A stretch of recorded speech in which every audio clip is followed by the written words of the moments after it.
Can I ask Zen to please come to the fore? Kate, please come to the front. Professor AdigunAgbadje, please come.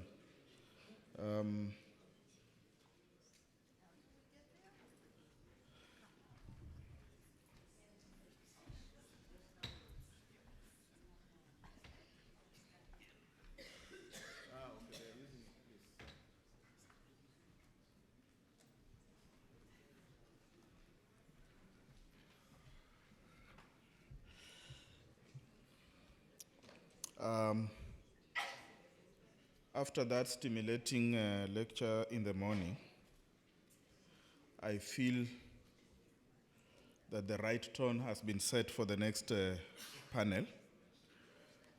And like a previous panel that we already held, this panel has two parts. Part one is a session primarily in honor of one of our colleagues, and part two will be a series of 3 presentations on the theme of the state in Africa. The 3 presenters have already been informed that the panel will be in honor of the late Professor Abdul Raufu Mustapha.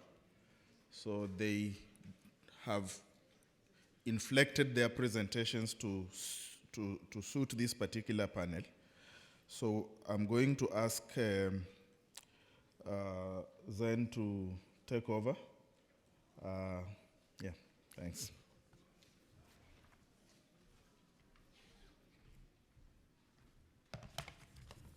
Good morning. Right. So I'm sure after this stimulating lecture this morning and the tea and coffees that you've had, we will continue to have a very vigorous reflection and debate. This 2 sessions this morning and this afternoon is to remember 2 colleagues we have lost, but whose legacies we would like to nurture going forward. Abdul Raufu Mustapha was a very core member of CODESRIA ever since he joined it. And as I told Kate, his life partner, I cannot imagine a CODESRIA General Assembly or a CODESRIA event of any type in his absence, because he was so present, not just physically, but his ideas, his papers, and his humanity really enriched both our intellectual and social lives when he was with us. Adebayo Olukushi reminded me this morning that Abdul came to a governance institute with Aminata, and the 2 were the most outstanding members of that institute when he directed it. And life's irony would have it that we're celebrating their lives and their legacies at this General Assembly.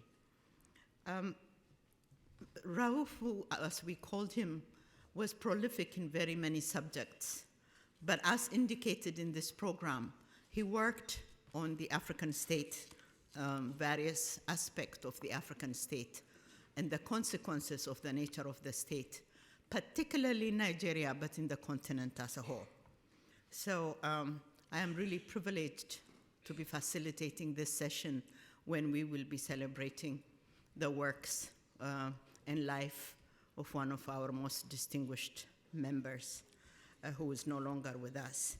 And as another luck would have it, it is really the celebration of and reflection of Raufu's work is a continuation of the debate we had this morning.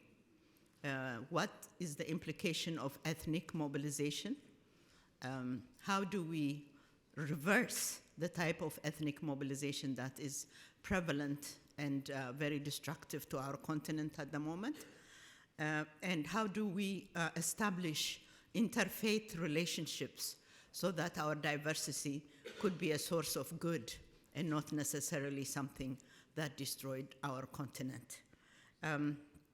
he called for a new social contract, which is also a continuation of the debate of this morning, that we have to reverse the current trend, and we have been told this morning, and it's easy for those of us who are old, that it is the fate of the new generation to bring about that kind of a new social contract to the fore and take this continent to a better place. Without much ado, I would like to call on Professor AdigunAgbadje from the University of Ibadan. And when I asked him, when did you get to know Rauf, he said, we grew up together. We are of the same generation. So I am sure he will enrich our understanding of who he is and what his intellectual and social legacy is at. Thank you.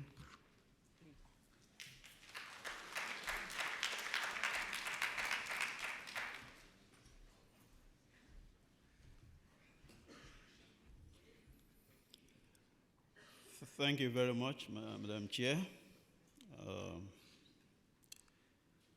As the chair said, I and Raufu belong to the same generation,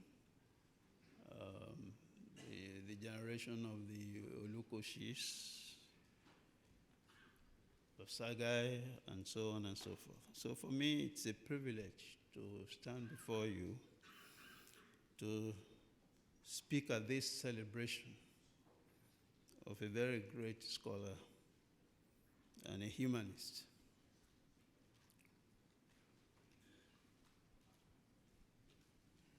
But permit me to start this by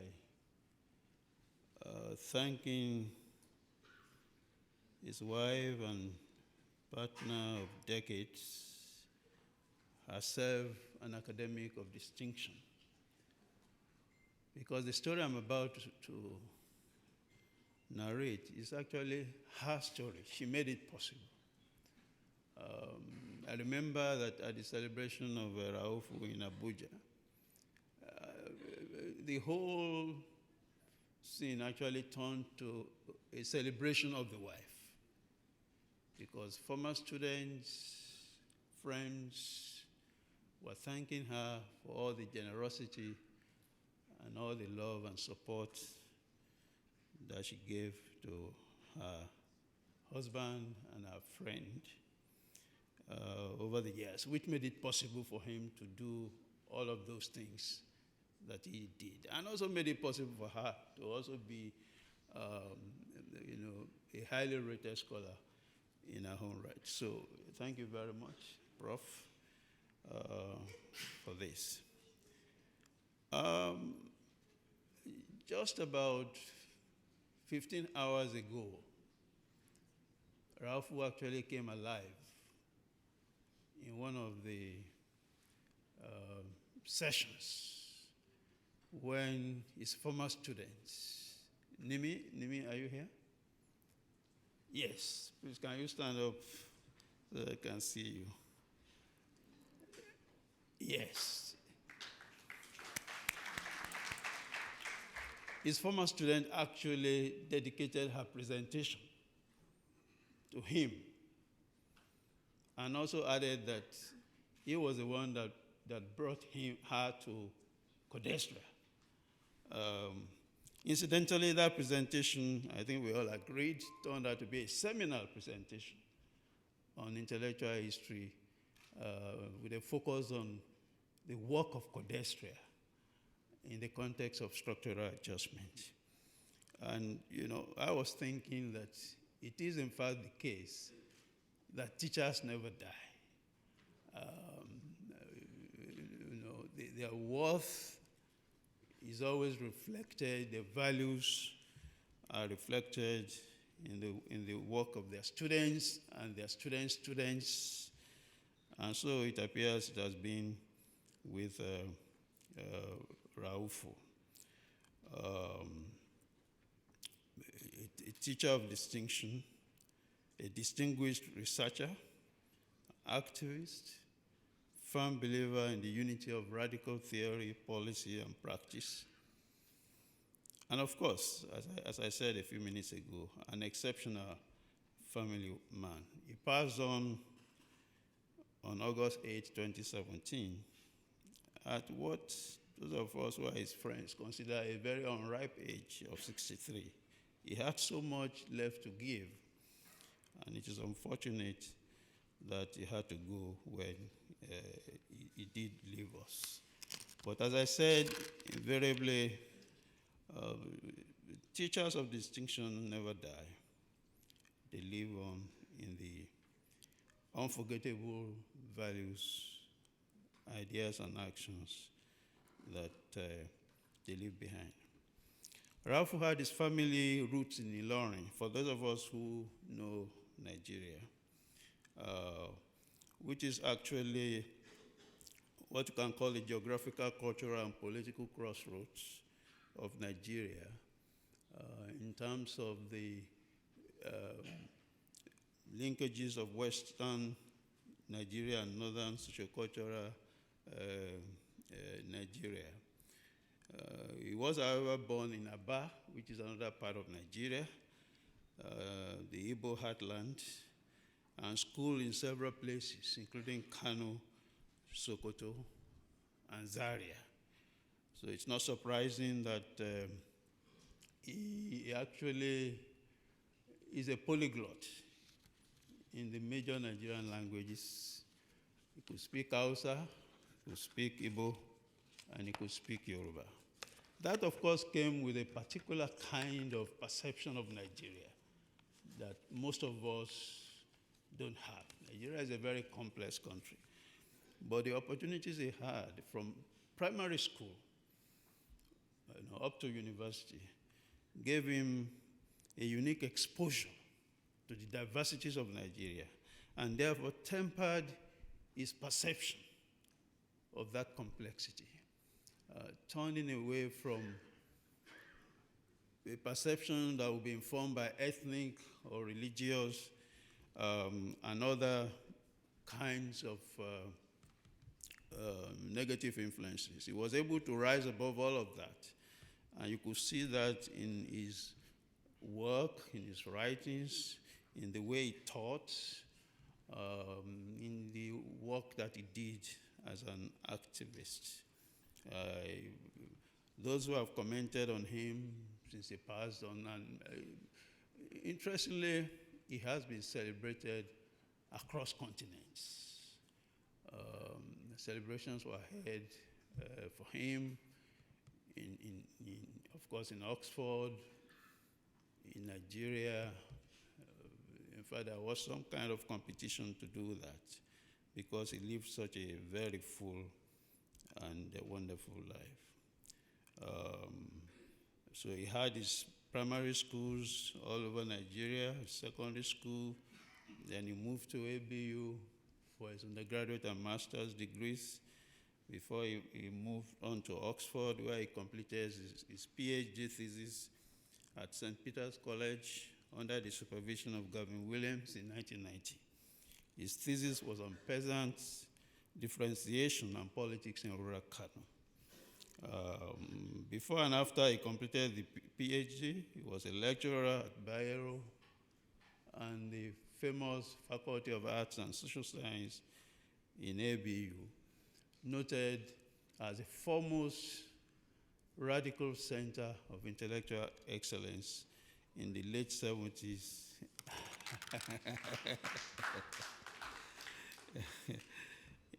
In the late 70s and 80s. That was a fact.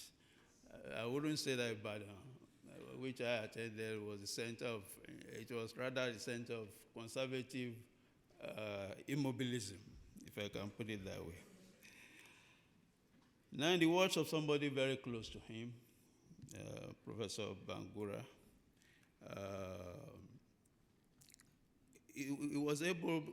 Raufu was able to break ranks with the tendency to ethnicize, but also with the tendency of radical political economists of the 70s and 80s who tended to ignore or underplay ethnicity. So it was a fine balance. You could see the role of ethnicity, but at the same time, you could also see that while some people were overplaying the ethnic card or not fully understanding the dynamics of ethnicity and religion, it was also wrong in the Nigerian and larger African context to write away ethnicity on the altar of political economy. So that was the kind of perspective that he devoted much of his time, concretizing, and that reflected in much of his work. So, for instance, he would study the ethnic dimensions, but also look at the class dimensions, and therefore have a more rounded perspective in terms of his scholarship.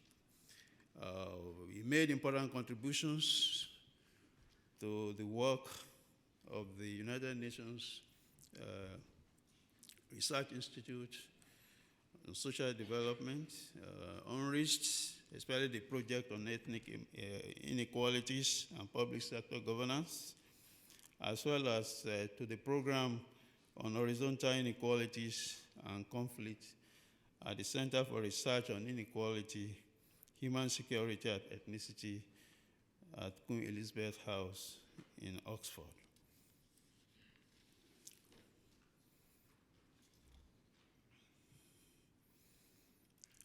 So essentially, he was located as an academic at the center of radical intellectual ferment in Nigeria, was active in the currents of the time. As a graduate student and a young lecturer, was a member of the movement for a progressive Nigeria and a member of the Zaria group, among others. This was a group that was immersed not only in radical theory, but also in activism.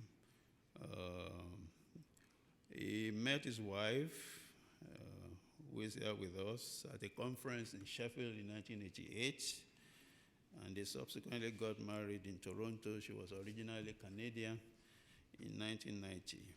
They have 2 children, and the name of the 2 children underscores all the currents, ethnic and so on, that have gone into the making of the Mustapha family. The first, Asma'u Ajoke Laide Miega Mustapha, born in 1993, and Yahya Olusheye Mustapha, born in 1995. His friends, colleagues, and students attest to the fact that he was a devoted family man, surrounded by love and understanding.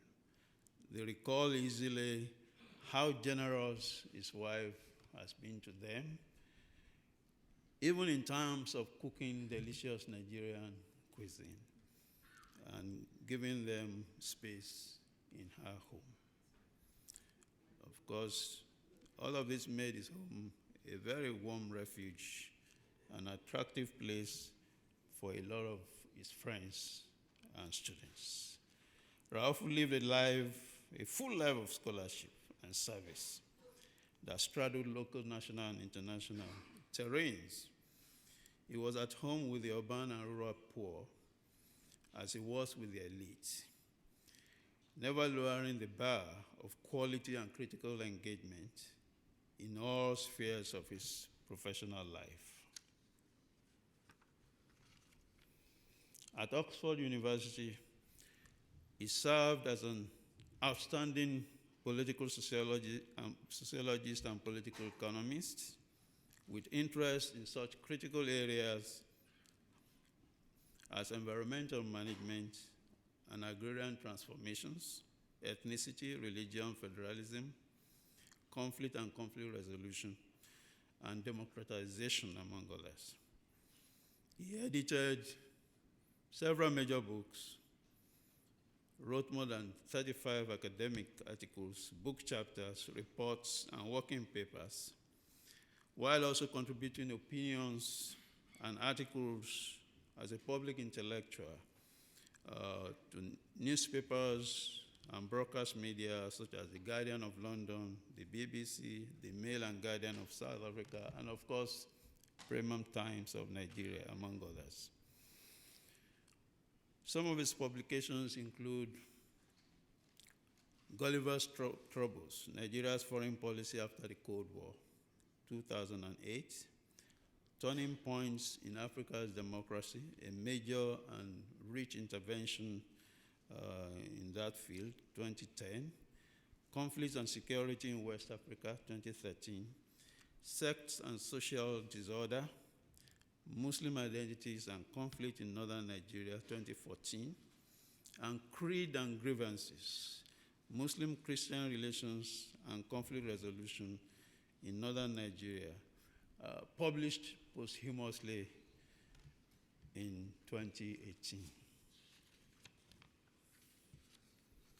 In addition to all this, one of his most influential publications on multiple coping strategies of the poor in the context of structural adjustment, one of the most cited of his works, was written as a result of an unreached project in the early 1990s on structural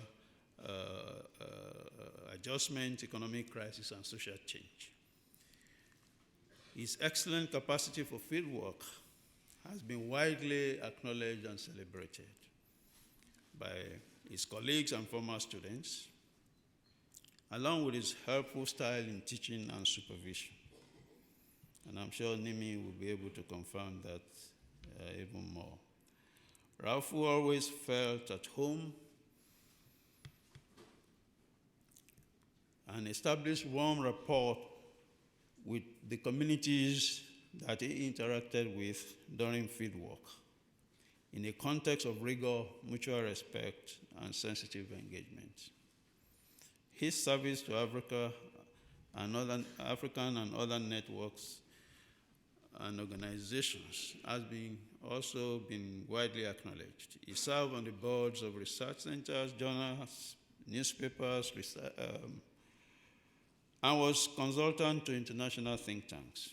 He also participated actively in the work of CODESRIA, of course, Madam Chair has said that, including as a member of its scientific committee 2009 to 2011, and as director of the Council's Governance Institute in 2002.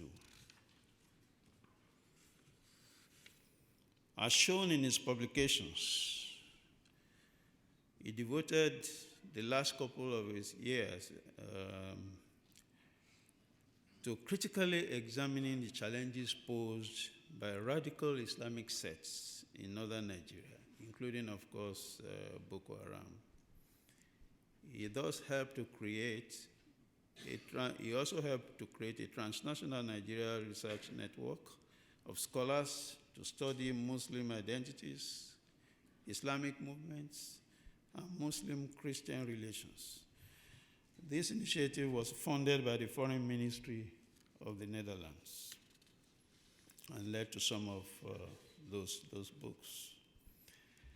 4 weeks before his passing, to underscore the fact that he literally worked to the last minute, precisely on July 12, 2017, he held a Skype discussion with Dr. Nicholas Awoti, the Director of Research of the relatively new Partnership for African Social and Governance Research, PASGA, to review progress on the partnership's project on inclusive growth in Africa that Raufu was helping to coordinate.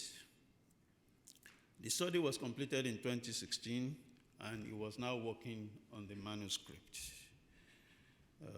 Alas, he wasn't able to complete this assignment, and PASGA has promised to make sure that the work is completed, partly as a tribute to his contributions to the whole process. To round up, Madam Chair, and given the abundance of testimonies in regard of Raufu's resourcefulness, humaneness, and doggedness in using theory, practice, policy, and pedagogy in the service of humankind as a whole, and Africans in particular, it is important to end this presentation of our departed brother and colleague with what others have said about in the last 1 year or so. And of course, I begin with CODESRIA, which in its statement said, and I quote, "Its rich intellectual legacy will remain relevant, widely discussed, cherished, and avidly utilized. This is because Dr. Mustapha's work captured the lived experiences of Africans in diverse ways." Professor Jibrin Ibrahim, who belongs also to our generation, a renowned political scientist in Nigeria. Raufu was a towering presence in African academic networks and will be remembered as a sterling scholar and a committed comrade who devoted his life to leaving the world better than he found it. What was important about his life was that he always believed that a better society was possible, and we all have a role in bringing it about. In other words, his life was about our agency in constructing a better society.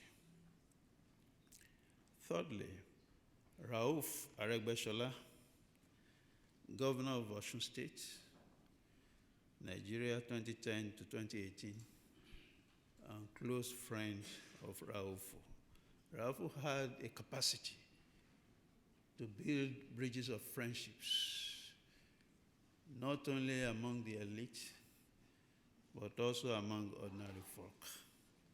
And this is what Governor Mustapha has to say.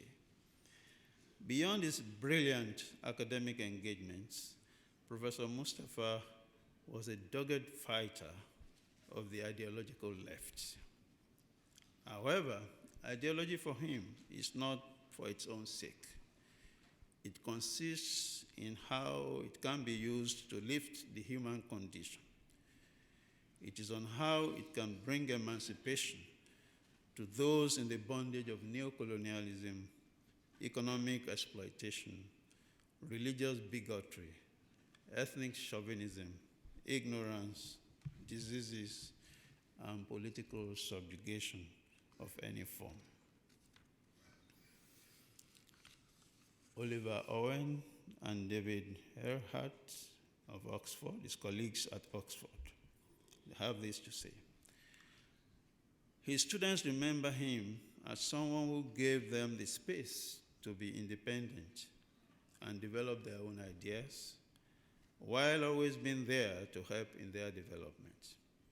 He was willing to bring people in and supervise students from far outside his own interests, and always did so keeping an open mind.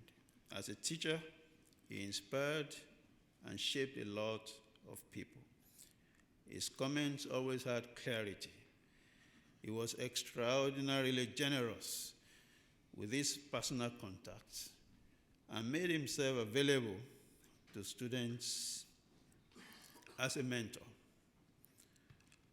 End of quotation. Finally, Madam Chair, dear colleagues, I hereby present Professor Abdul Raufu Mustapha, an academic, policy advocate, activist of the highest order, in whom we are most pleased, and to whom we express our gratitude for his labor of love and dedication while he lived among us. For that labor not to be in vain, however, we must go forth to celebrate his life by committing to those ideals of teaching, of research, and of service for which he has been widely acclaimed and loved in return. Thank you very much.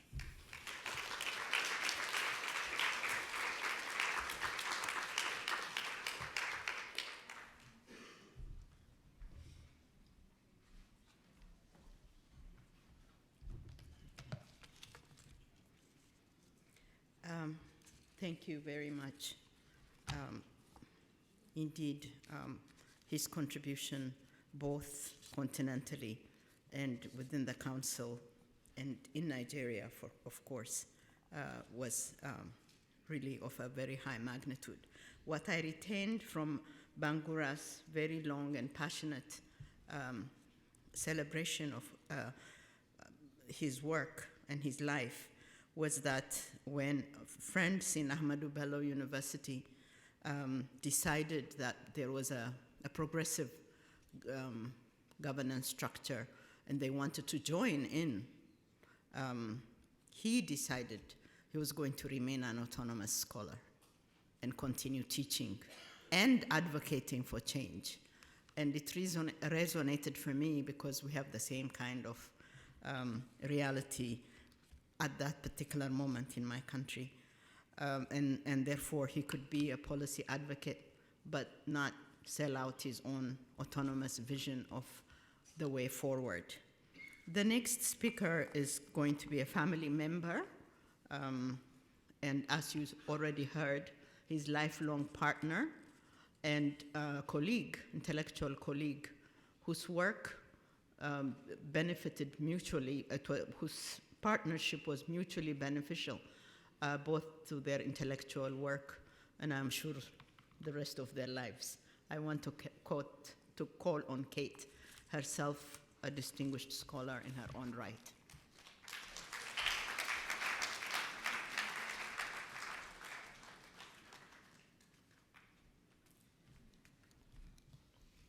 Thank you very much for having me here. It's really an honor to be asked to speak on behalf of Raufu's family, which is headed by his father, young Ishola Mustapha of Okeakpom quarters in Nigeria, with numerous uncles and aunts, his 18 brothers and sisters, and uncountable numbers of nieces and nephews, and of course our own children. And I would like to express my gratitude to CODESRIA for commemorating Raufu in this way. CODESRIA always held a special place in Raufu's heart. It was for me a joy and a privilege to share Raufu's life for the past 29 years.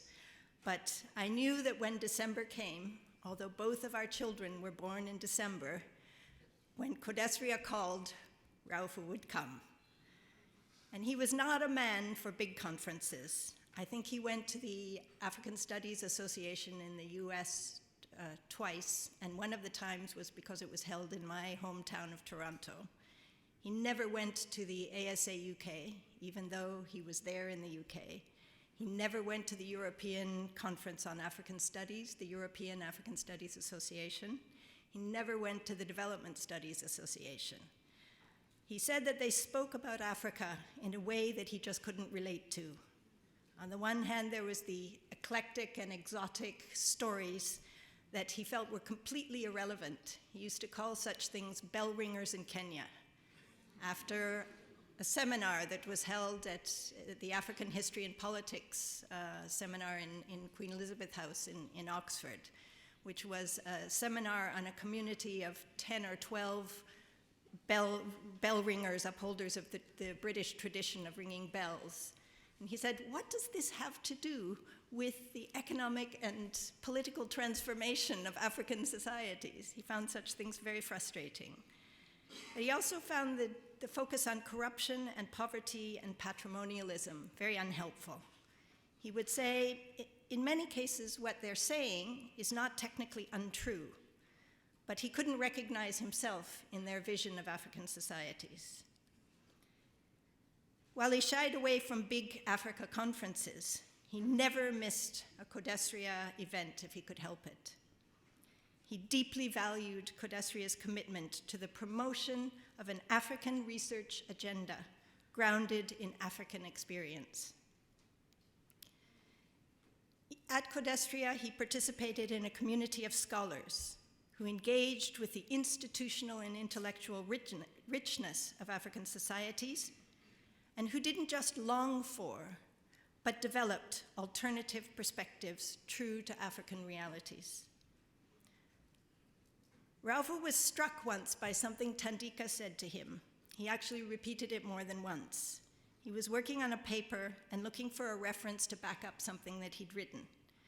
And Tandika said to him, "You don't have to cite some random scholar to support what you know about your own society.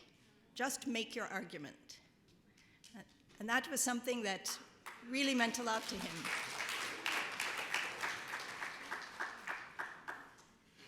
It was one of life's little coincidences that this event should follow a keynote address by Wole Soyinka.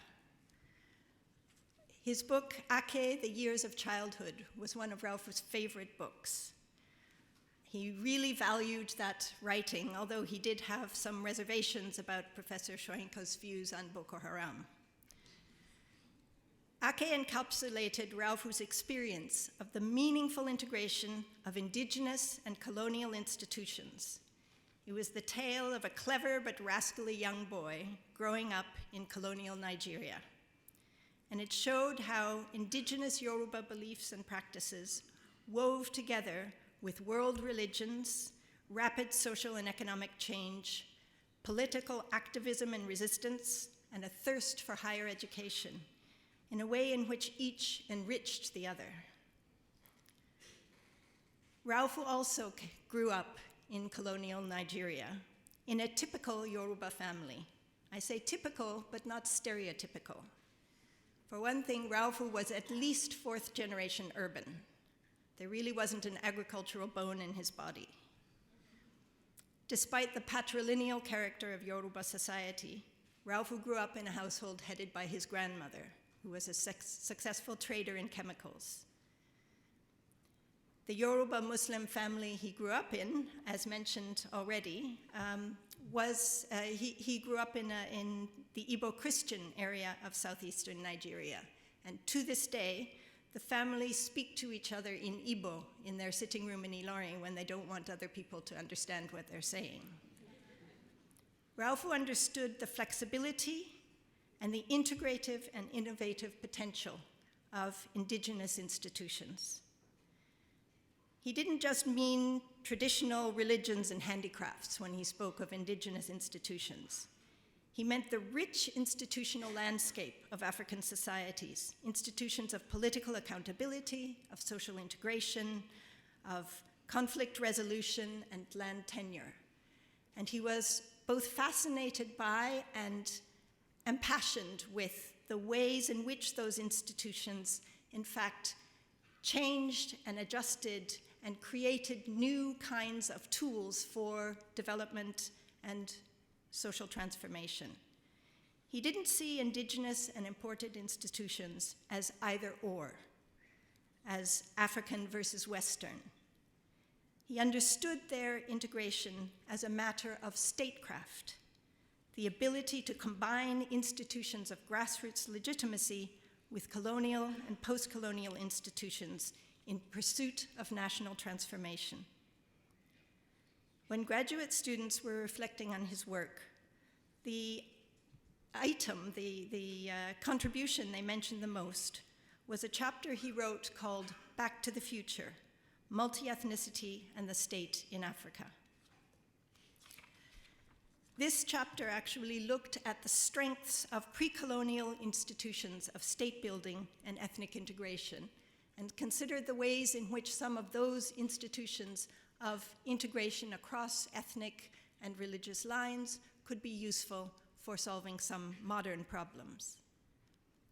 Raufu was not romantic about indigenous institutions, but he had great faith in their potential to shape the development of modern institutions, to struggle against the irresponsibility of leadership, and to contribute to the development of African societies. He also saw Islam and Christianity as part of the historical fabric of African societies. And he emphasized the long history of institutions of integration and conflict resolution within Muslim and Christian history in Nigeria and more broadly across Africa. In fact, he spent most of the last 10 years, as was mentioned by the lovely tribute given by the last speaker, focusing on the collaborative research on religious conflict in northern Nigeria, which has given rise to a trilogy of research, not all of which is yet published. The first one, as mentioned, Sects and Social Disorder, was about Muslim-Muslim conflicts in northern Nigeria. The second book, Creed and Grievance, was about Muslim-Christian conflict and was completed while he was in hospital. After an operation, he had 6 weeks free of teaching and administrative obligations. And he commented that it was such a shame that it takes something like this to have the time to do his writing. But he asked me to bring his computer, and he worked during the day and visited with friends during the evening. It's typical of Raufu to always be a little bit behind on his deadlines, which means that he has still a few more books coming out. There's a third book in the trilogy on religious extremism in northern Nigeria, which confronts directly the whole issue of Boko Haram. And that should be coming out next year. He also has an edited collection on political settlements, economic transformation, and inclusive growth in Africa, which was carried out by a team of research scholars at PASGR in Nairobi. That one also should be coming out in another year or so. And a chapter on democratization and electoral violence in Africa, which was provocatively entitled Better Elections, More Deaths, though I think they've adjusted the title a little bit. There's one further reason I have to have a special place in my heart for CODESRIA. It was at the CODESRIA Scientific Committee meeting in December 2016 that Raufu was last most fully himself. He had some seafood pepper soup on the final night of the meeting. You know Raufu and his pepper soup or roast meat. It sometimes got him into trouble. And when he got home, his stomach was bothering him. He thought it was the pepper soup, but it actually turned out to be something more serious. But it was as he was at that last CODESRIA meeting that I like to remember him. Ensconced in a community of scholars, debating, engaged in institution building for national transformation, cracking jokes with old friends, and looking forward to a good pepper soup at the end of the day. When Raufu was beset by things, he used to remember a time when he was in his political activism days. And they had very suddenly to organize to go down to, from Zaria down to a meeting in Port Harcourt. And transport hadn't been arranged, and things were a bit chaotic. And they just had to scramble together and hitchhike down on the back of a truck from Zaria down to Port Harcourt. And it was raining heavily, and they were all feeling very dejected and stressed out and frustrated. And then somebody noticed a bumper sticker on the vehicle in front of them that said, "Why worry when you can pray?" And they all burst out laughing, and it lightened the mood.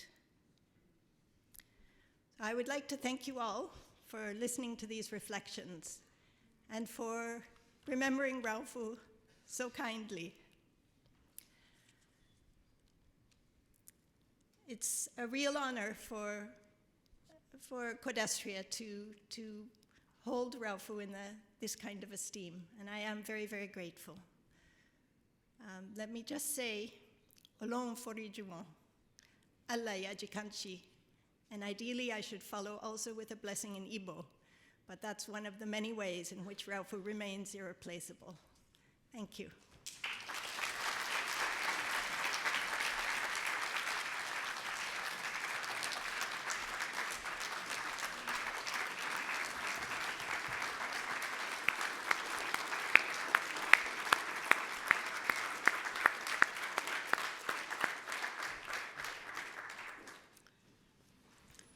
Thank you very much. I just want to underscore what Kate just said. In fact, when he was here for the last meeting, it was as a member of the review committee of the CODESRIA intellectual agenda. And I urge CODESRIA, as was said in their celebration of his life, that his last work and their recommendation be taken on seriously. But lastly, I would like Kate for herself and to please extend to the children our thanks for sharing their father during a month, which was a milestone for them. Thank you very much. I would like to call on the Vice President of CODESRIA to please come forward, Professor Fo. Oh, yeah, please.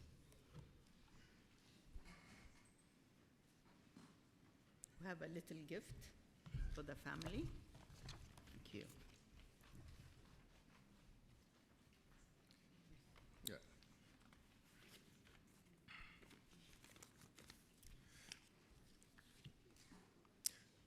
Pour tout ce que Mustapha a été pour nous, membre de la communauté, pour sa contribution exceptionnelle au progrès des sciences sociales en Afrique et dans le monde, pour les services particuliers qu'il a rendus au CODESRIA en tant qu'institution, et en mémoire de l'illustre disparu, nous vous prions de bien vouloir recevoir ce modeste présent, qui rappellera à chaque membre de la famille de Mustapha ce qu'il a été réellement, à savoir un grand homme aussi bien pour l'Afrique que pour le monde.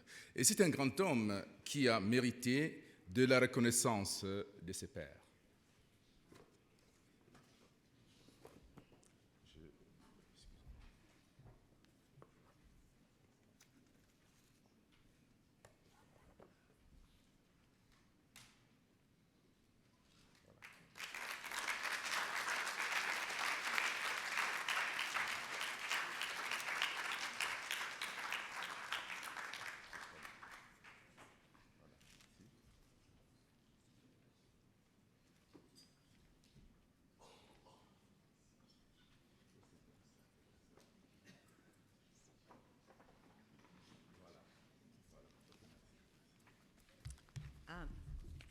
Thank you, Professor.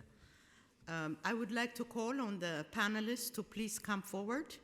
I know that we're standing between you and lunch, and we'll try to be as efficient as possible in time.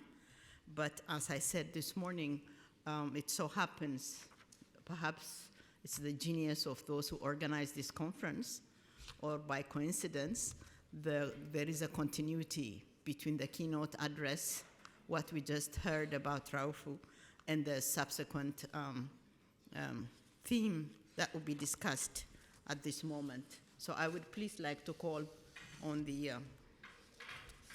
panelists to come forward.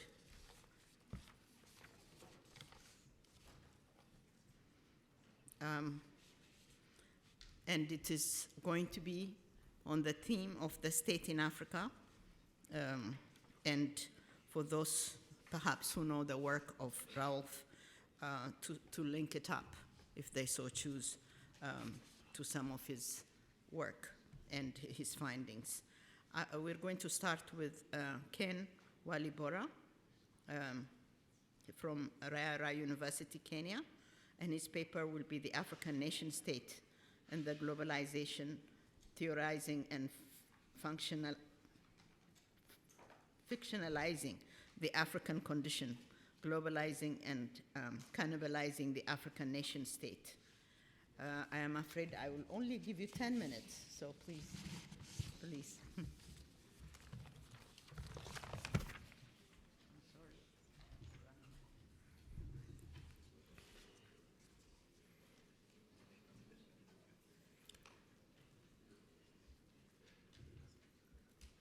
For those of us who have come to settle here, the locals look at us with 1,000 eyes. Now, those are not my words. Those are the words of Mtima, a character in the novel that I'm about to discuss, who has moved to UK, and she's saying that the people in UK are looking at her with 1,000 eyes. That statement has a lot to do with globalization and migration. And in the morning, Professor Wole Soyinka did articulate some very important points about this movement, a movement of people. But of course, globalization entails movement of ideas and technology and etc. Why do Africans like Mtima move? Well, for this, we may have to turn to an African philosopher based in the US. His name is Olufemi Taiwo, who says that people move to some place else because of a very human, very natural, very normal desire for better life. In other words, people move, like Mtima does, because they feel their desire is unfulfilled or unfulfillable in their native countries. So they move elsewhere. It's a very natural thing to do.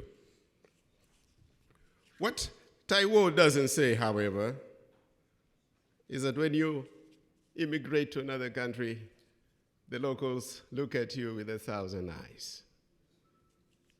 Muhammad Said A. Muhammad, the novelist whose work is a focus of our attention here, does say through that character that they look at you with 1,000 eyes. In his book, Dunia Yao, which means in Swahili, their world.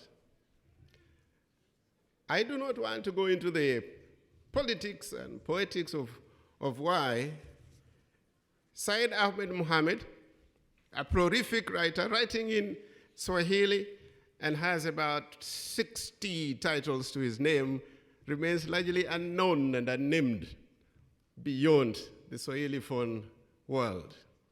That is something for another day. But I'll briefly say something about this particular novel. Dunia Yao. It is a story of Ndi, not Mtima. It is a story of Ndi. Ndi is a morally upright and incorrigible civil servant who is edged out of society, out of work, and out of his mind by a system that is inherently corrupt and is driven by self-interest. As a primary narrator of his own tragic fall from a position of influence at work and at home to the abyss of neglect, we encounter a character who is in a permanent mental stupor. So Ndi comes across as an unreliable and incoherent narrator who is always flowing between sanity and insanity. And yet, when we read his account, we are able to glean sufficient information about his disintegrating world. What is also interesting about this particular novel is that it dictates how it should be read. Ndi narrates his story to his daughter, And then the occasional omniscient narrator intervenes and says, na hadithi ya Ndii sasa si hadithi yake mwenyewe tu, bali ni hadithi ya jirani na pia wananchi wenzake. Kwa kweli ni hadithi ya nchi yake. And this story is not just his story alone, but the story of his neighbor and also his fellow countrymen. Indeed, it is the story of his country. What are we reminded of in this instance? It is Frederick Jameson's postulate on the allegory of the nation, in which he says that the third world text is necessarily the story of the nation, not the story of the individual mentioned in that particular story. This is also the story of the nation. Shall we say the story of the nation state, which was a preoccupation for the late Rauf, as we have heard from the previous presentations. So in other words, the story of Ndii is also the story of his nation. But this world spectacularly falls apart. In other words, there are forces that are causing this disintegration of a family, of a man, and indeed of a nation, an African nation. I am arguing in my paper that the novelist not only narrates or narrativizes the teeming disarray in Africa, he's actually theorizing. And he theorizes on any number of issues that have a lot to do with globalization, including what globalization does to individuals and communities, collectivities in a nation as far as technology is concerned, as far as movement is concerned, as far as Americanization, or if you like, McDonaldization is concerned. He talks about all these things almost like Jameson does, but in a more creative manner. Now, before the chair looks at me with 1,000 eyes, I think I'll just pick on one of those things. Let me talk about movement. Movement, migration. And so I return to Mtima. Mtima is Ndii's daughter, who has moved to, as I said earlier, to the UK. And she writes an email to her father. By the way, she is the only one with whom he communicates. He is in his house with the rest of the family. Nobody talks to him. But thanks to globalization, thanks to technology, he's able to communicate with this one daughter in the UK, and she writes this email. Na akina sisi tulokuja kulowea huku, kila wakati tunatazamwa na wenyeji kwa macho elfu. Kaja kunogea raha zetu huku. Kaja na njaa yake huyu. Kaja kuchafua mazingira yetu huyu. Kaja kutuletea maradhi na tabu. Kaja kuchukua nafasi zetu za kazi. Kaja. For those of us who came to settle here, the locals look at us every day with 1,000 eyes. They have come to get crushed into our pleasure, these ones. They have come with their hunger, these ones. They have come to pollute our environment. They have brought us disease and distress. They have come to take up our jobs. They have come.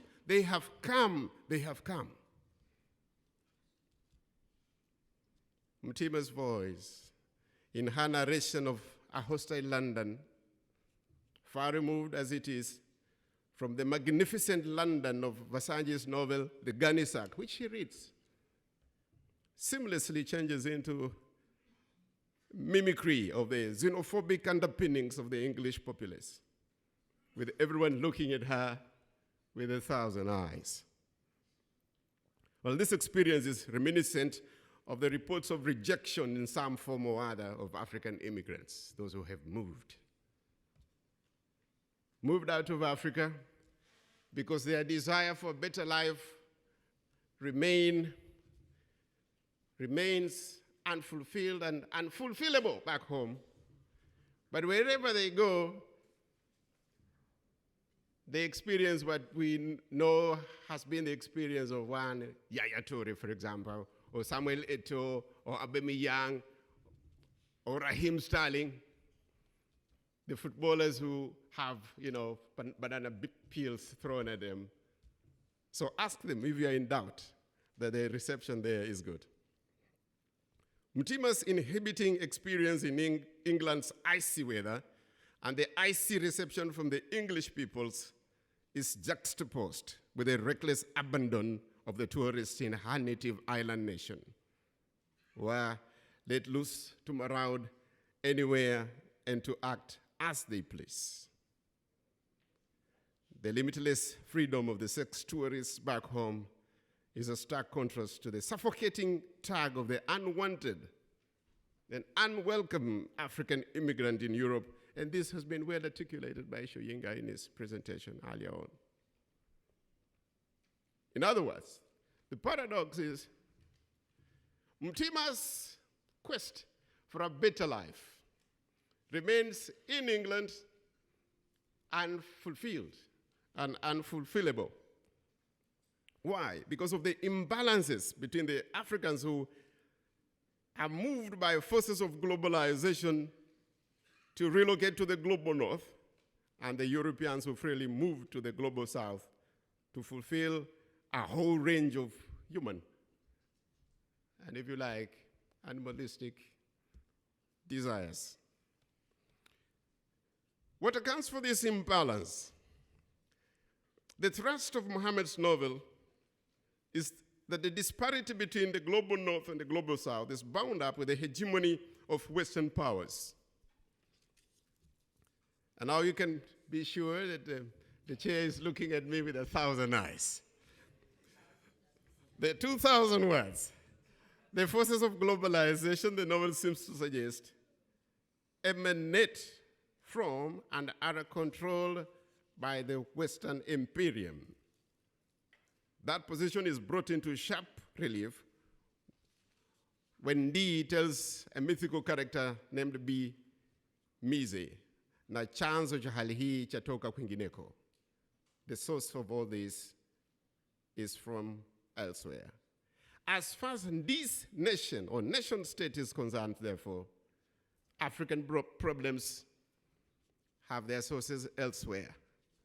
And in this, I argue that we meet Said Ahmed's weakest link in his theory, because he ignores Africa's own complicity in its own suffering, including how Africans, in fact, sold their own in times of slavery. I really appreciate the honor and privilege of being on this panel in memory of our departed friend.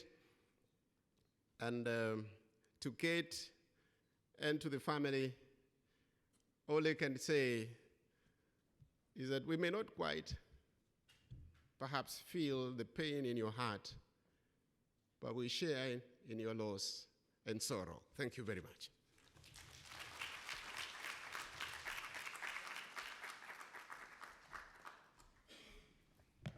I apologize for harassing our speaker. We are running out of time, and I have been told to try and be very efficient with this session. And now, and with that in mind, and thanking the last speaker, I would call on Maria Paula Meneses of Coimbra University, which I had the privilege to visit last year. Sovereignty and legal pluralism, collective forms of power, contesting and yet strengthening African states. Thank you. 10 minutes.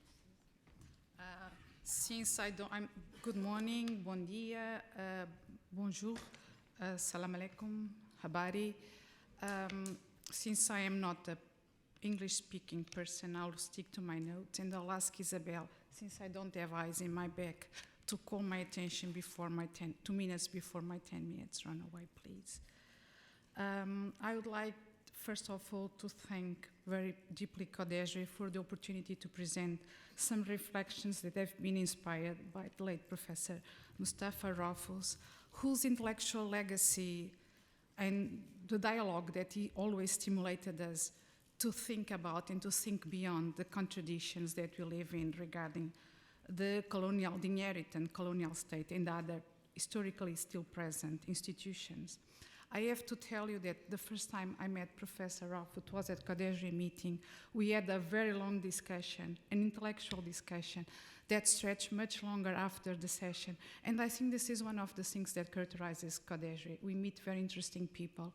And only after 3 hours did I find out that he was the author of the book I was criticizing, Turning Points in African Democracy, where one of the articles written by himself touched upon Mozambique. So he was a very humble academic and always told me, as you just mentioned, that go ahead, be brave, stick to your point, make strong arguments. That's the way to form new generations of African academics. So thank you, wherever you are. Raufu, as you told me to call you, thank you for showing me that we need to be brave. We need to stick to our points. My discussion with him was regarding Eduardo Mondlane's comment regarding the Mozambican state. Shortly before Eduardo Mondlane, a key reference, intellectual reference, was killed in the late 1960s, he was interviewed regarding the role of the colonial state. And Mondlane at that time said something like that: we might have no chance to inherit anything from Portugal, but so we have to start with what is available, and what is available is the colonial state. This was the argument I had with Raufu, what to do with this bequest. It's part of us, but it's not the whole. As this morning, Walt Schowinka told us, our epoch is characterized by contradictory forms of globalization. Common to them is the articulation of struggles between communities, organizations, movements that have been generating new possibilities of interknowledge in that communication as key elements to decolonize the political structures we live in. This shared knowledge has been made possible by relearning to conceptualize notions of personhood, citizenship, state, and sovereignty in a relational matter, linking past experience with the present world. A key political factor in statehood in Africa is its colonial history. The colonial project produced a well-structured logic of analyzing, defining, and regulating otherness, Africa and its inhabitants, as almost an empty space devoid of any political knowledge or institutions. And this project, that's still very much present, has been analyzing here, produced two realities. The reality of the modern state, it was a globalized project imposed by colonialism, and the other institutions were given the force of local, very limited, theoretically, forms of political organization with local value and not with global significance. And this was a very interesting point that Raufu always reminded us, that we need to think from Africa as part of the global and not just a particularity of the world. So this project, this colonial project, quite often that's still present in some of our minds, the forms of thinking and the normative processes we live in, things insists and impinging upon us this thing of like called the modern rule of law. From a theoretical perspective, the state has jurisdiction over its populations, as we all learn in school. In order to administrate the inhabitants, many African states have adopted democratic systems of representation and consultation, indicative of various forms of democracy inside the state. This is very important when you are talking about justice. At the core of the nation state is the idea that the state has only legitimate source of legitimate law. Here, the rule of law always refers to a state which at the same time subordinates itself to its own rules and respects certain rights of individuals. In this sense, the state legitimates itself in a situation where the rule of law guarantees itself as a supreme sovereign power controlled and regulated by the legal structure. This is the question that we are living in, a modern state that still operates, replicate, and quite often Eurocentric principles inherited from the previous Eurocentric liberal, from the Eurocentric political tradition, where we have individual rights, respect for private property, and adherence to the rules of the free market. In this sense, and just to give the example of Mozambique or Angola, just to name a few, we are supposedly at the surface modern states, but in practices, although we really need rule of law, we are also living and experiencing other legal systems that constitute what has been named legal pluralism. And this legal plurality present challenges this very narrow representation of justice and the state and the modern state, as these other sources of law are very important and very significant, not just because they are local, but also because they belong to, and they represent and they entail other belongs to other forms of representation and presence, such as the Islamic system in Mozambique that is quite often very strong. In this sense, and despite the pervasiveness and juridical equality identified in modern sovereignty, sovereignties vary both due to the neo-colonial geopolitics and other non-statistic conceptions of sovereignty. Therefore, one of the main challenges regarding the representation of the state as a modern and a rational form of unitary governance is a clear sign how community justices, the other justices, are still existing in a limbo, questioning the core elements of modern states. Are we citizens of states or citizens in states? In this sense, this reality reveals this conflict between being in state or off state, reveals an ongoing struggle bottom-up regarding other cultural and epistemological references absent from this idea about the modern state. As the reality studied in various African countries, and I'm getting back to that book that I had a long discussion with Raufu about, sovereign power is not inevitably associated with the capacity to bear rights. Indeed, the colonial reality that quite often we still experiment is a clear example of a paradoxical abyssal exclusion, the creation of non-beings, of non-citizens, to justify the violence and presence of foreign powers, like the presence of the modern state, and later on insisting that other forms of conflict regulation are not part of the representation of the state. Therefore, it is important to examine the extent to which the state has used the law to maintain a particular form of governmentality about justice, a reality that is increasingly contested by the citizens and the other authorities, quite often translated and transformed into local traditional authorities, which is another problematic issue. That dispute of what counts as justice reflects the aspiration of African Union Agenda 2063, wishful of a stronger African citizenry. If this is the challenge, how can we, Africans, use our knowledges, our experiences to democratize our democracies, incorporating African political and judicial elements? This was a challenge that Raufu posed to us. And this is one of the questions that I tried and I've been trying to address in some of our research carried out in Mozambique and Angola. Getting back to the argument and carrying on from Mamdani, colonialism embodied a well-defined political cultural model methodically imposed on Africa so that colonizers could govern in an effective and sustainable way. So quite often we are now talking about the crisis of globalization. Aren't we also supposed to deal with this export that is the modern state? How was the modern state incorporated into our realities?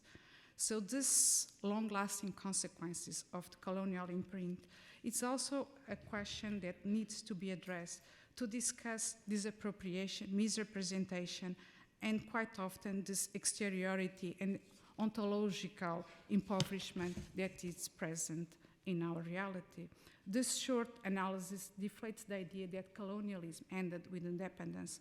For the social legal structure we live in, quite often represents the political administration. Now, getting back to my argument, I think I would get back and call him Raufu because that's why he always told me, call me Raufu. I'm not Professor Mustapha, so I'm sorry. He always told us and reminded us that the contemporary challenges that we are facing for a global, neoliberal world suggest urgencies to expand our ways of imagining and organizing ourselves, our communities, economies, policies, our cultural forms in plural of belonging. The questions of sovereignty has to address ownership and legitimacy, has to address who we are in our diversity. The more realistic way to decolonize the state, as Raufu would suggest, on a sustainable basis, has to happen by self-defined appropriation, restructuring, and reconstitution. This approach will enable to raise the stakes of ownership and belonging for the downtrodden and marginalized in a participatory, meaningful way, creating space to accommodate the contesting claims and to transform subjects into full citizens. In a way, as Alfus, it was our last conversation, it's the way to show that we Africans can give very good examples to solve conflicts in the world. Thank you very much. And wherever you are, Alfus, thank you for the challenge.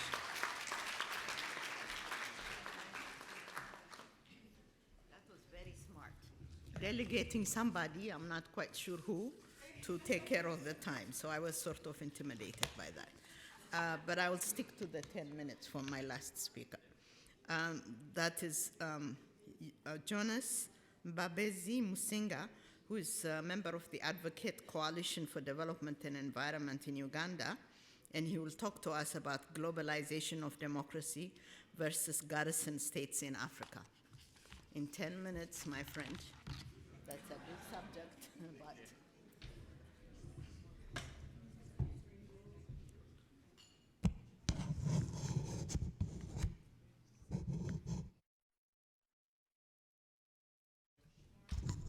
I'm very privileged to be presenting in a session honoring one of Africa's distinguished scholars, Abdul Raufu Mustapha, whose conviction was that scholarship should promote social change on the basis of scientific and critical thought through the pursuit of progressive agenda that prioritizes the interests of the ordinary people.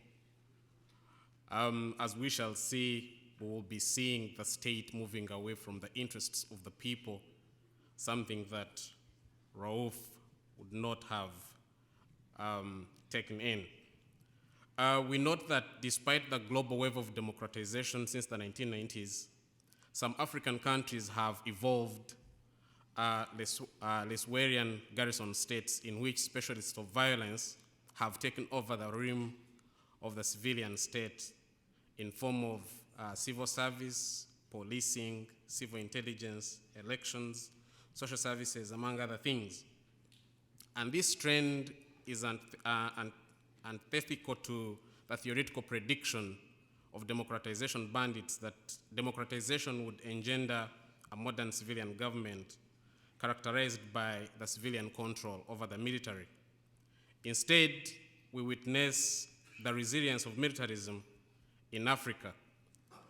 In this paper, I undertook an in-depth qualitative inquiry in the overarching penetration of civilian functions in Uganda with personnel from the country's military, the Uganda People's Defense Forces. Careful observations are made about the evolving tendency to penetrate the civilian state structures with military personnel. And this builds on a number of years from 2011 to 2016, specifically focusing on elections. And this research, as you will see, reveals a trend of militarism of the civilian spaces against democratic processes. The Garrison state, which Laswell in 1941 envisaged, that specialists in violence dominate over diplomacy, civilian bargaining, leading to specialization of danger. The same Garrison state focuses on maintaining morale and the public order in a world of socialized danger alongside propaganda and rhetoric about democracy and human rights. Military control is used to maintain military prowess, and this trend depends on the acceptance of the military model of society. There is inability of civilian institutions to resist this military influence, as the military retains relative autonomy from the civilian institutions. The objective condition of conventional security dangers may not obtain in a post-Cold War world, but the current threats like terrorism may provide impetus for the over-securitarization of society, and these features with relevant modifications within Uganda. The puzzle has been that militarization has persisted and taken on new dimensions despite the pretenses of democracy in Uganda in form of periodic elections, active civil society, existence of numerous political parties, the good-faced military, the free media, rhetoric on democratization, and the existence of the three arms of government.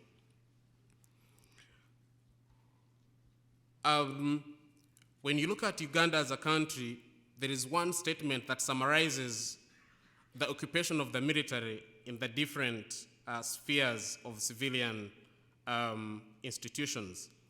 One of our journalists at home remarked that if a position is operationally strategic, President Yoweri Museveni will appoint a soldier to it.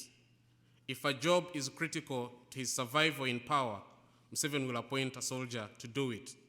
As a result, the military today has a permanent representation in parliament, heads the police, deploys heavily during elections, protects all key strategic installations, and has attachés or spies in key ministries, among others. And Museveni is still piling on the militarization of the state. That summarizes what we are talking about today.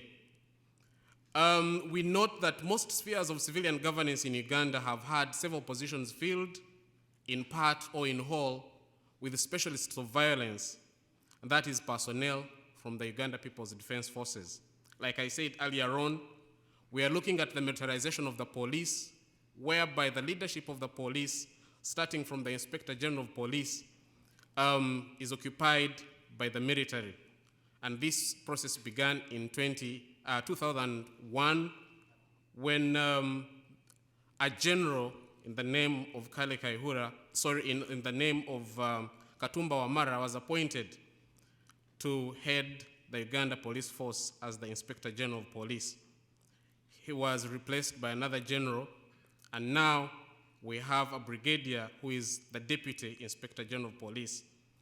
We also note that several positions within the police force have been occupied by the elite brigade of the military. We also note that the civil intelligence, that is internal security organization, external security organization, criminal investigation departments, are all occupied by police.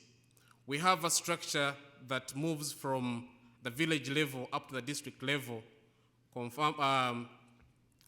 comprising of officers, intelligence gathering structure that is mainly occupied by the military or paramilitary officials. Managing of elections in Uganda has largely been a preserve of the military, where the military is always on the streets, policing what is happening in the country, under pretense of providing extra support to the police force, but they end up taking over all the operations within the country. Our civil service has not been spared, where national registration services, for example, national registration services have also been taken over by the military. Registration of birth, death, also under the control of the military. Recently, when the president launched the national IDs, he appointed a general under the Ministry of Internal Affairs to lead the process of registration. The same general appointed another colonel to head the operations in the registration of citizens within the country. The agricultural sector still has fallen prey to the same militarization campaign within Uganda. Previously we had what we used to call the National Advisory Services, and as a result of failure by the existing structure of the National Advisory Services, the President declared and gave an instruction that the military takes over. 300 officers of the military were deployed to distribute and provide advisory services within the country, even when they did not have knowledge on agronomy or what agriculture really means to the local person. Within the oil and gas sector, the major installations, the exploration, and major activities are under the military, with specific,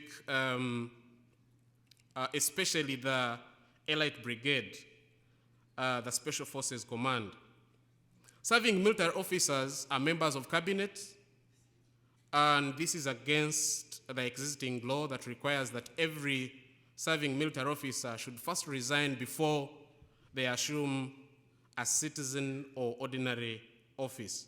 However, the establishment has been able to twist the vetting committees of parliament to ensure that the same military officers do not have to resign, but be able to still have that dual role in parliament. Within our parliament, we have the permanent presence of the military, where the military has 10 permanent seats and is always contributing or participating in debates that affect matters of national importance. Infrastructure development has also been evaded, where, for instance, recently we've been talking about the standard gauge railway. The military has trained and deployed officers to work along with Chinese contractors to ensure that the implementation or construction of the standard gauge railway also is under the armpit of the military. We also have this military invading the cultural institutions, where one of the cultural leaders is a retired colonel within the Rwenzururu region, and after clashes with an existing king, this retired officer was recalled for further training. We also have another king within the same locality who has been taken on for military training, which I believe is part of brainwashing into the system.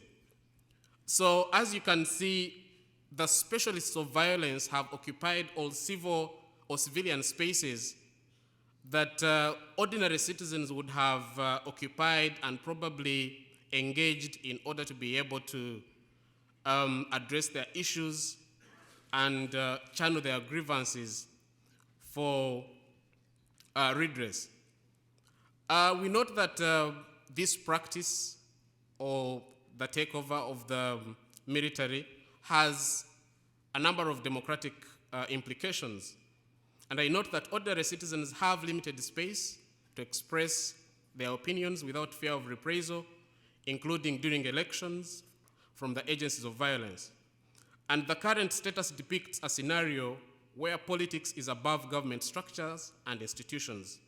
The weakening of the state institutions and the fusion of the ruling political party with the state has severely affected the performance of government programs in all service delivery sectors and perpetuated rent seeking at the highest echelons of the superstructure. As I conclude, the findings have demonstrated a pattern within the emergence and consolidation of the Garrison state in Uganda. And this is mainly through the penetration of the military in civilian structures, while also retaining presence in the military service and inflicting violence against the ordinary citizens, especially during elections. This trend indicates the resilience of militarism and militarization of society, which has severe democratic implications. To say that the military should remain separate from or not fused with civilian institutions does not mean that they do not serve societal needs. Militaries can develop systems and allow civilian investors and organizations to adopt and use them. Likewise, private or civilian investors and innovators may develop military-grade technologies and systems which are then taken over and controlled by the military for national security.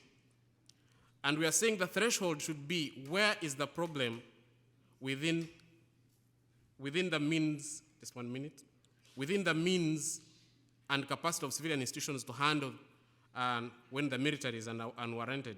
Militaries are the state's strongest institutions and means of last resort response to the most complex problems. Would any African democracy or democratization normalize the current ongoing process and experiences of militarization of everyday governance in Africa and in Uganda in particular? I believe that Ralph would be enraged by such a situation. Thank you.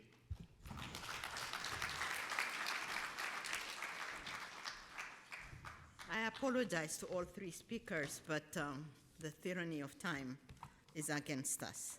And here I thought Uganda exported a whole lot of other commodities, but it appears that their major export is militarization to Trump, who also likes generals in all civilian posts. On that note, if people have very urgent, brief questions to our panelists, I will entertain 3 questions. I've been told to stop back about half an hour ago, so I am already abusing time. Yes, yes, please. No lectures, very precise questions to our panelists. Well, CODESRIA. No, hello, CODESRIA. They need, for translation purposes, sorry.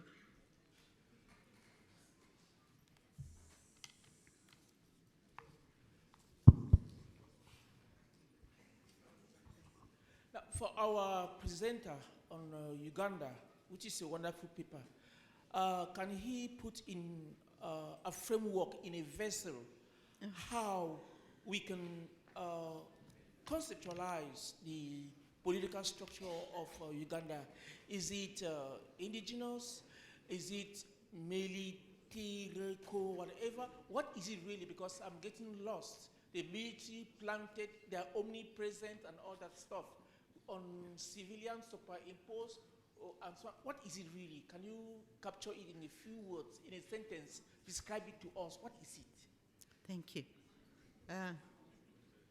2 more other questions? Yes. Yes, can we start with you first? Yeah, and then we'll come, sorry. Thank you, Chair. I stand here as a very proud and grateful student of Professor Raufu Mustapha, and I'd like to pose 2 lessons he's taught me in my undergraduate years as questions to the panel. One is, how do we reproduce ourselves as social scientists, as social actors? Because Ralph's class was very important to me, but also his lessons outside the classroom was important. He was a mentor. Second is that as we work to theorize about the state, how do we theorize about power in universities? Because he enabled a lot of us become who we are. My husband actually asked me, Chair, with your permission, to tell the entire world how he made him. Because as a former president of the National Association of Nigerian Students, he escaped rustication, and the state laid in wait for him such that he couldn't find a job after university. But a note from Rauf to the president of the Nigeria Labour Congress actually enabled him to take care of his family of 13 siblings and 2 mothers and no father. And so that's an important lesson that Rauf has taught us, and I'd like to hear from our panelists today. And to thank you, Kate, for opening your home in Zaria and Oxford to us. Thank you. Thank you. Okay, same, over here. Thank you very much. My name is Nasongo from Kenya. My question is to the first speaker, Ken. Now, when you look at the profile of African immigrants in any given country, they range from the highly skilled to the lowest skilled. Now, the factors that explain this kind of migration, there is a duality to it. You have push factors from the countries of origin, and you have pull factors from the countries of, destination countries. Now, in your view, which factors best explain the migration? Are they the push factors or are they the pull factors? Thank you. Okay. So I'll follow the same order in terms of, if you so wish, Yes, Ibrahim, I'm sorry, I wasn't looking. That had said 3 questions. Thank you. This is, I think I can say I'm speaking on behalf of so many of us here. I'm sitting next to Bayo, sitting next to a lot of the colleagues here. And this is just a personal note also, to say how much we are privileged to have had people like Raufu in our midst. And Aminata, who we celebrated a few days ago, and of course Sam and all of them.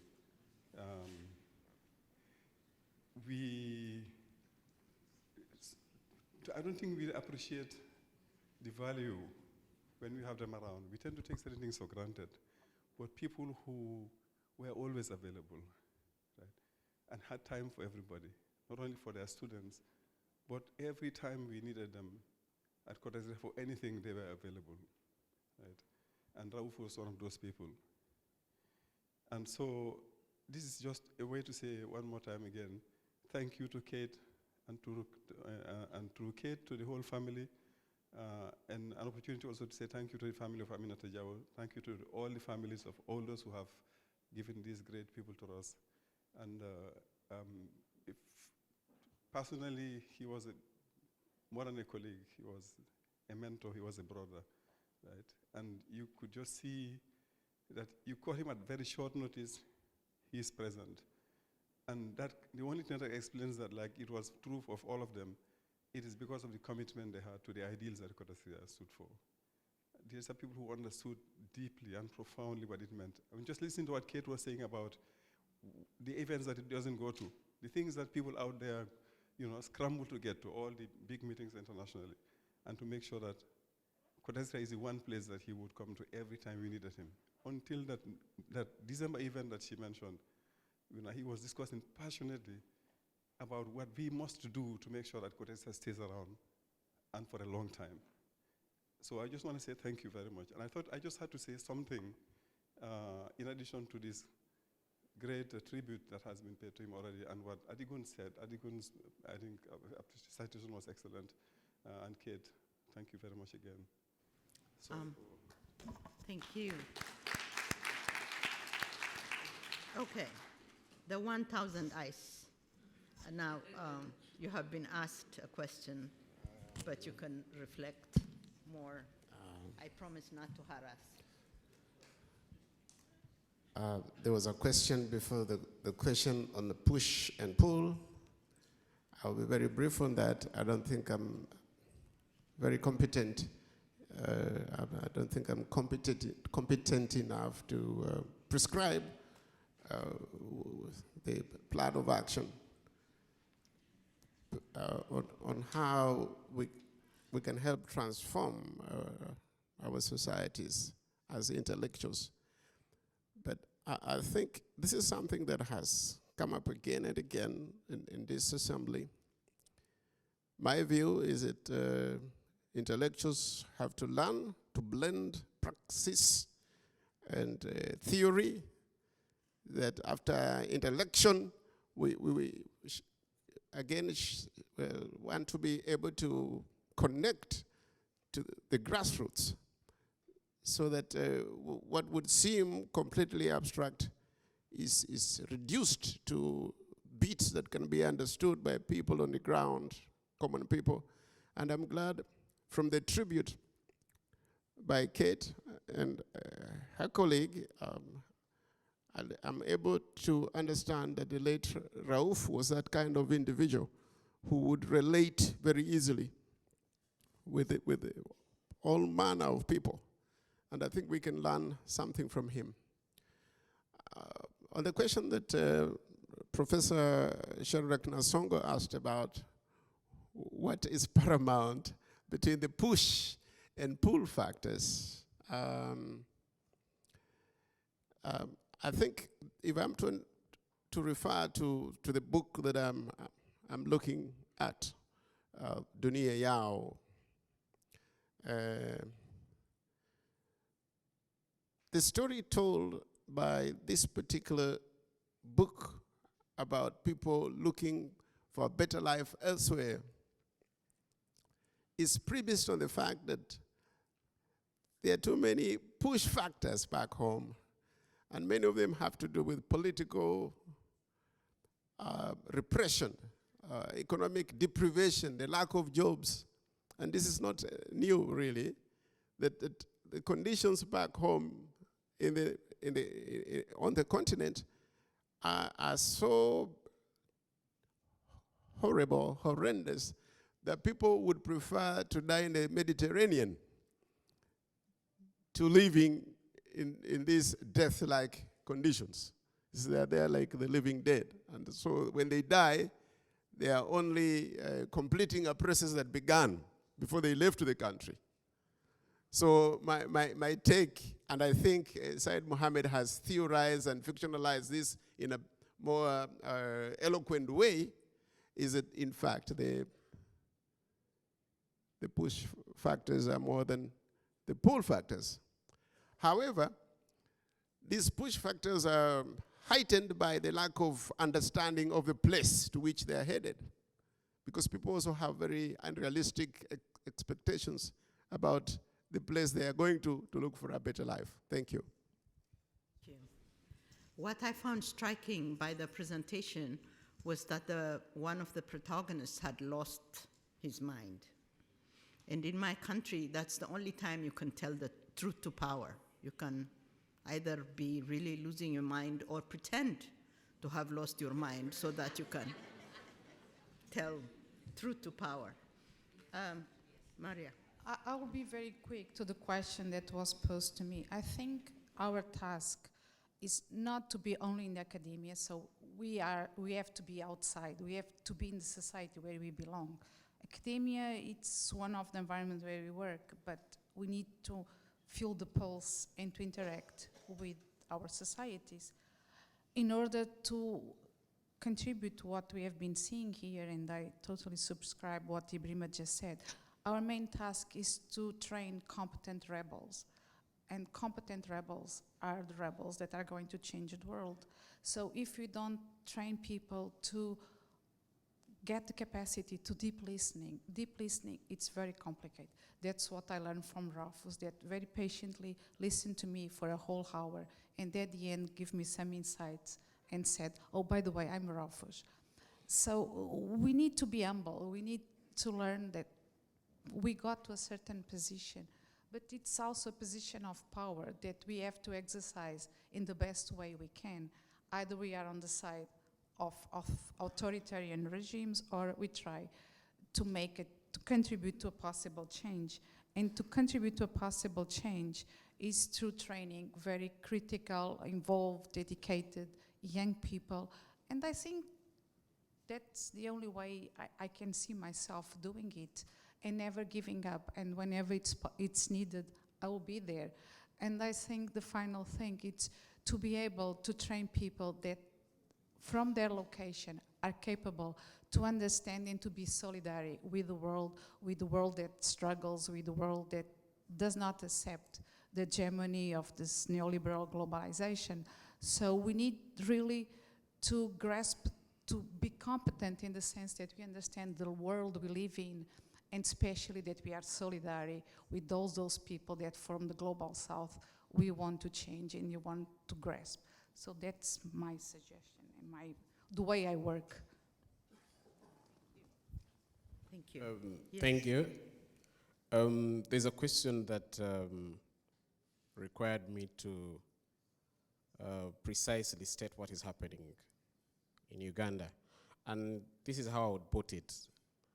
Under normal circumstances, a democratization process would produce a modern civilian government where there is civilian control over the military.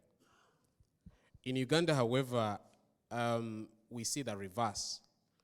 A semblance of democracy, but with the military in control of practically every sphere of life. And this military is in agriculture, controlling agriculture, doing civil policing, oil and gas. It is everywhere. and the civilian population does not have any control on the actions of this military. In the end, we are seeing increasing violence, because when you look at the military and the way it is dealing with people, the gunman is not interested in understanding the rights of individuals. He's not interested in what you have to say. And usually they are following orders that are not in the orientation of civil policing or management of the civilian population. For instance, recently we had, there was riots during the elections in 2011, and resulted into demonstrations that were dubbed walk to work. The police adopted a policy of shoot to kill against the protesters. And under normal circumstances, we wouldn't expect a police that is not highly penetrated by the military to be having such a mode of operation. You have a very kind assessment of the police. Perhaps it is the specific case of Uganda, but in my country, they have their own garrisons to deal with.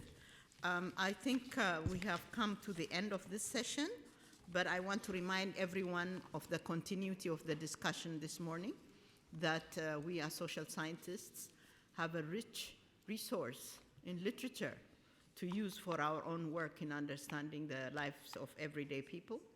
And as we were told, it has 1,000 eyes, and it brings a whole host of new insights into what's going on in our own continent and how we might harness that resource to bring about change.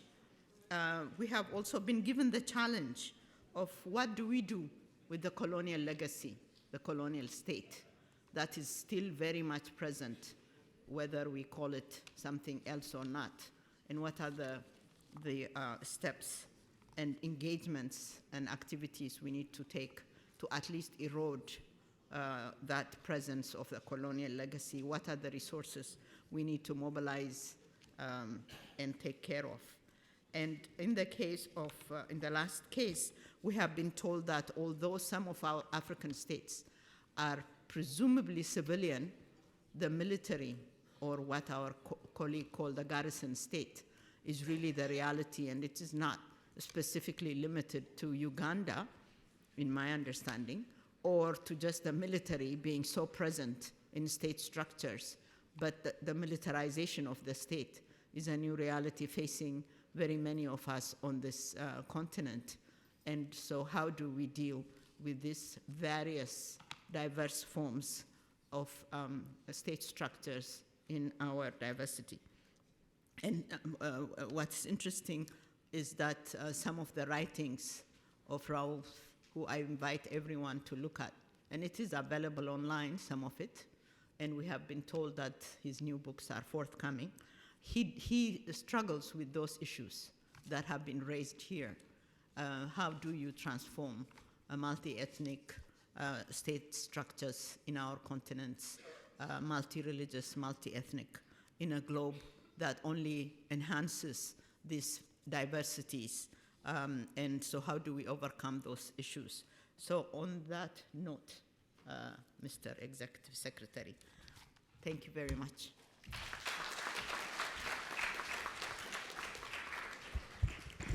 Thank you very much, Chair, and the panelists. Maybe I just need to add a little note that the family of the late Abdul Raufu Mustapha took the decision that some of the books that were forthcoming by the time he passed on and that have since been published, all the royalties will be sent to CODESRIA.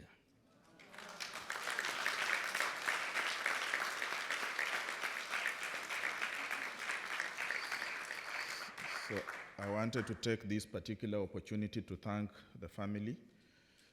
I've seen at least 2 checks pass on my desk. So it was not just a promise, it's already a reality that we are receiving some money from the family of the late Abdul Raufu Mustapha. Thank you very much.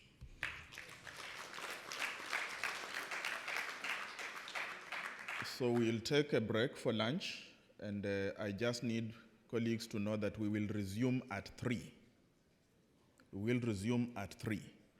And the reason we did that is because when we resume at 3, we will begin the panel in honor of the late Professor Samir Amin, and it will be a non-stop panel until we finish today, and then we will go out for a gala dinner. So we resume at 3, and there will be no coffee break after that. Bon appetit.